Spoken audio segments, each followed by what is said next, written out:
السلام عليكم ورحمة الله. أهلا بيكم مع وصفة جديدة من وصفات أمون. النهاردة هنعمل مع بعض النجرسكو. النجرسكو معروف إن هو مكرونة وصوص جبنة ومشروم وفراخ مسلوقة بيلخبطوها على بعض ويدخلوها الفرن.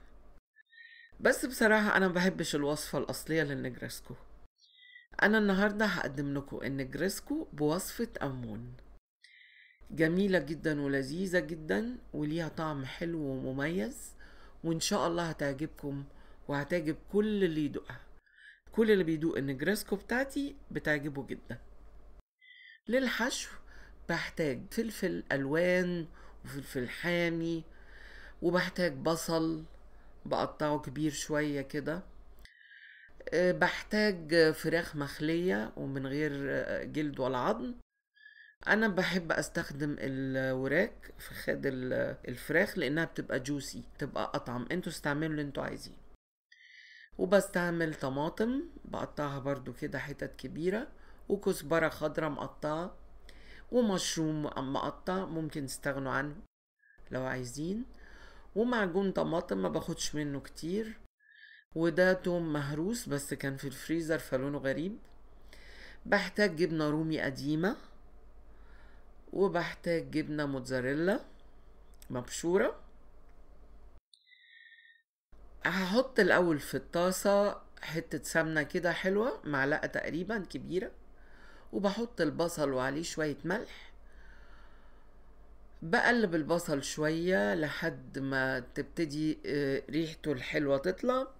بحط الفلفل بس مش بحطه كله، بخلي شوية فلفل عشان أزين بيه الصينية. بقلبه لمدة 5 دقايق. بعد كده بحط الفراخ، ده كيلو من الفراخ. أنا بعمل كمية كبيرة وبشيل الصينية زي ما هي في الفريزر جاهزة قبل التسوية. وقت ما بعوزها بطلعها قبلها بساعتين وبعدين أدخلها الفرن.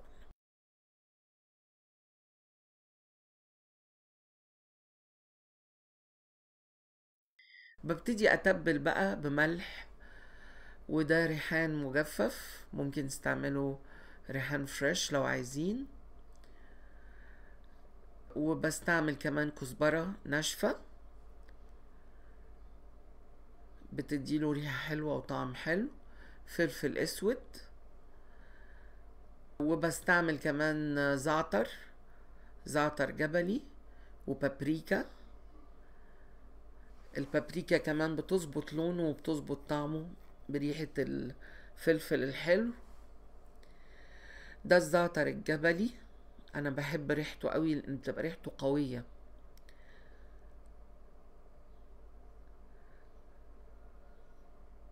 كمية محترمة من الزعتر. انا هزود شوية فلفل اسود عشان بحب الاكل يبقى سبايسي. دي شطة ممكن تستغنوا عنها لو عايزين، بس هي بتديله طعم جميل. هحط شوية توم مهروس برضو ممكن تستغنوا عنه لو متحبوش التوم. بقلب كل حاجة مع بعضها وبغطيها وبسيبها تستوي، او بحط الطماطم كمان قبل ما اغطيها. بحط الطماطم وبقلبها وبعدين هغطيها واسيبها تستوي الاول. يعني بهدي النار عليها كده شوية وبسيبها، بتاخد لها حوالي ربع ساعة. بتخرج العصارة اللي فيها، بعلي النار شوية واسيبها لحد ما تمتص العصارة دي، وعادي بنسيبها متغطية. في الوقت ده انا بحضر صوص الجبنة. انا هعمله بدون اضافة اي زبدة ولا اي سمنة. دقيق، ده لبن حليب، 2 كيلو من اللبن الحليب، وكوباية دقيق. بقلب كويس بالويسك اللي هو المضرب السلك، ممكن تستعملوا مضرب كهربائي. بقلب بسرعة بحيث ان ما تتكونليش كلاكيع من الدقيق، ما يعمليش كلاكيع كده.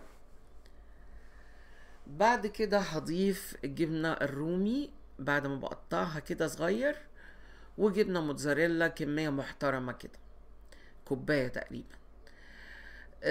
بحط عليه مرقة دجاج او مرقة خضار، ده اختياري. ممكن تملحه عادي بالملح، تحطوا معلقتين ملح. وبحط بعد كده بابريكا بتديله ريحة جميلة وطعم حلو، وفلفل اسود. وبحط برضو زعتر، الزعتر مع اي مكرونة بيبقى طعمه جميل. وبحط شوية شطة كده صغيرين، وبكمل تقليب لحد ما الاقي الصوص تقل والجبنة بقت بتمط شوية.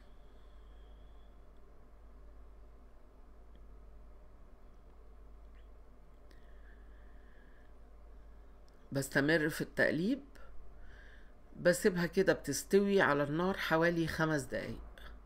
بعد ما خلاص كده اتكونت الجبنة بقت بتمط، افضل اقلبها على النار 5 دقايق تقريبا. المكرونة انا مستخدمة مكرونة قلم، ممكن تستخدموا اي نوع مكرونة تحبوه. بتبقى نص مسلوق، يعني ما بهريهاش قوي لانها لسه هتدخل الفرن وهتكمل سوا. بصب كل الصوص الجبنة، بس بخلي شوية صغيرين منه عشان ادهن الصواني.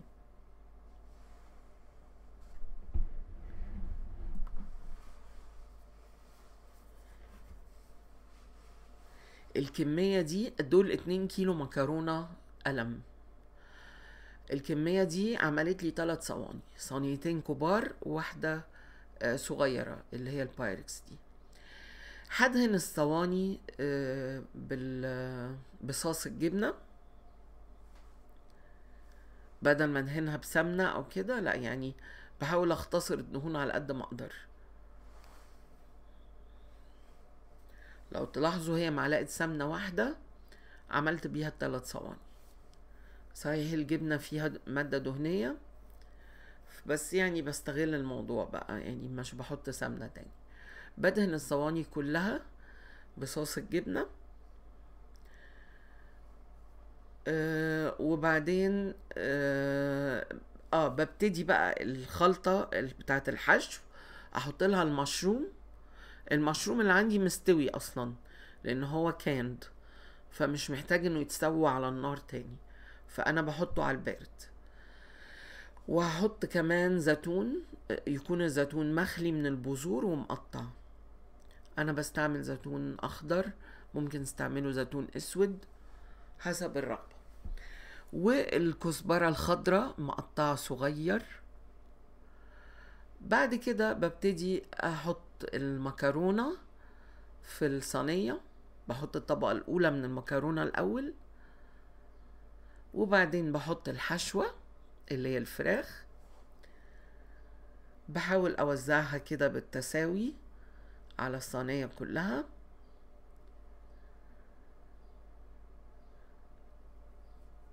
الحشوة دي رائعة، ريحتها حلوة جدا وطعمها حلو، وممكن تعمل سندوتشات لوحدها كده على فكرة، طعمها رائع. بحط بقى باقي المكرونة وبسويها كويس. اخر طبقة بقى عندي هتكون الجبنة الموتزاريلا. بحط كمية محترمة من الجبنة الموتزاريلا، كأني بعمل بيتزا واكتر شوية. بغطيها بطبقة كويسة من الجبنة الموتزاريلا. هو ده هيبقى الوش بتاعنا.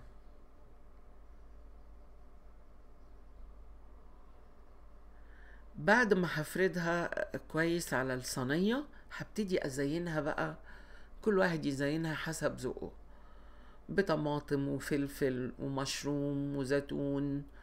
ممكن زينوها باللي يعجبكم يعني، وبالطريقة اللي تعجبكم. طبعا انتم مبدعات ومبدعين، كل واحد هيزينها بالطريقة اللي تعجبه.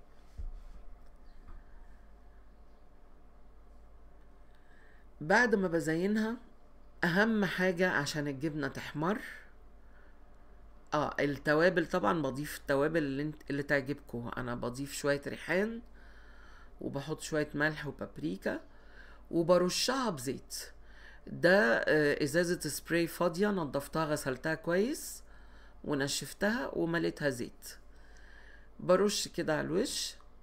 الزيت هو اللي هيخلي الجبنة تحمر وتبقى بتمط تسيح معايا. هندخلها الفرن على درجة 200 مئوية لمدة 40 دقيقة لحد ما تلاقوا لونها احمر والجبنة ساحت تماما. في الاخر ممكن تولعوا الشواية شوية وخلاص، وبالهنا والشفا. زي ما انتوا شايفين شكلها رائع، طعمها حلو قوي قوي قوي قوي. جربوها بالطريقة دي وان شاء الله هتعجبكم. لو عجبتكم وصفة النهاردة ما تنسوش تعملوا شير للفيديو ولايك، واشتركوا في قناتي لو ما اشتركتوش فيها. ولو ليكوا اي طلبات اكتبولي في التعليقات تحت الفيديو، واشوفكم في وصفة جديدة. باي.